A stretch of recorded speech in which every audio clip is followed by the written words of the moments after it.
అంటే పవన్ కళ్యాణ్ గారితో మీకు మంచి అనుబంధం ఉందని విన్నాం సార్. ఆ అనుబంధం గురించి ఒక్కసారి ఏమనేవారు? పవన్ కళ్యాణ్ గారు మిమ్మల్ని ఎలా పిలుస్తూ ఉంటారు? అన్నయ్య అని పిలుస్తాడు.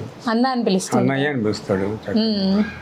అంటే చిరంజీవి గారి తర్వాత మిమ్మల్ని అన్నయ్య అని పిలిచారు అని చెప్పేసి విన్నాము. అవును, అలా పిలిచాడు. సో ఎలా ఉంటూ ఉంటారు సెట్స్ లో ఆయన పవన్ కళ్యాణ్ గారు? సెట్లో సరదాగా ఉంటాడు సార్. ఎక్కువ మాట్లాడు. నాతో మాత్రం సరదాగా ఉండేవాడు. ఖుషీ టైంలో. అన్న ఖుషి టైంలో కూడా అన్న ఏదో కామెడీ జోక్ చెప్పేవాడు, ఏదో చెప్పేవాడు, నవ్వుకునేవాడు. అలాగా. మీకు ఇష్టమైన కమెడియన్ ఎవరు సార్? నాకు ఇష్టమైన ఎంఎస్ నారాయణ. ఎంఎస్ నారాయణ గారి ఇష్టం బాగా. ఆయన కామెడీ నాకు చాలా ఇష్టం.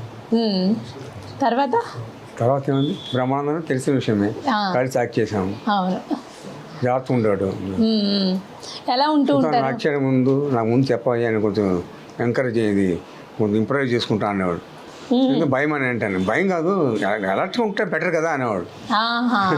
అంటే బ్రహ్మానందం గారికి నేను స్పాట్లో ఇంప్రూవ్ చేసి డైలాగ్ చెప్పేసామని, స్క్రిప్ట్లో లేని డైలాగ్ కూడా చెప్పేసాను నేను. దానికి అలర్ట్గా ఉండాలని బ్రహ్మాండం చెప్తూ ఉన్నాడు అనమాట. దాని ప్రకారం చేస్తూ ఉన్నాడు.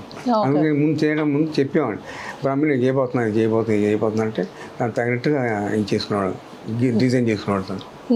అలా జరిగేది. అంటే బ్రహ్మానందం గారికి కోపం ఎక్కువ అని విన్నాం సార్. ఎలా? కోపం, మంచోడు. మంచోడా?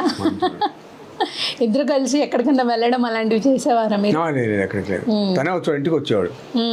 కింద ఇంట్లో ఉన్నప్పుడు వచ్చేవాడు. మా ఇంట్లో దోస్తలు వేసేసి తిని వెళ్ళేవాడు. ఓకే. ఇప్పుడు కలుస్తుంటారా? అంటే మొన్న కొన్ని ఇయర్స్ బ్యాక్ వెనకాలే ఉంటున్నాను. ఓకే, దగ్గరలో ఉండేవారు కాబట్టి వచ్చేవాడు. బాగా పరిచయం.